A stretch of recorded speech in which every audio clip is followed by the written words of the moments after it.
Hello बच्चों, let's see question. If both assertion reason are true and the correct explanation, then A. If both are the true but the no correct explanation of assertion, then B. Assertion true, reason false, then C. If both are false, then D. An angle subtended by the diameter of objective lens at the focus of the microscope increased. Resolving limit also increases. Resolving limit proportional to the tangent of the angle subtended by the diameter of the objective lens and the focus of microscope. तो बच्चों अगर अपन की concept देखें यहाँ पर, तो अपन की बात करेंगे रिजॉल्विंग पावर की, रिजॉल्विंग लिमिट की।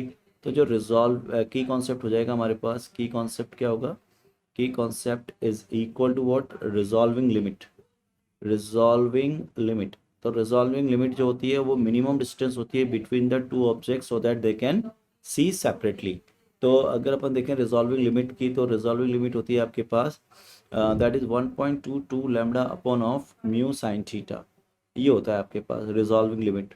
तो बच्चों अगर अपन देखेंगे यहाँ से, तो थीटा क्या है, अगर अपन थीटा बनाए यहाँ से, तो थीटा कुछ इस तरह से बनेगा। ये आपके पास मान लो एक ऑब्जेक्टिव लेंस हो गया, तो ये एंगल थीटा होता है आपका, ये एंगल जो होता है वो थीटा होता है, ठीक है।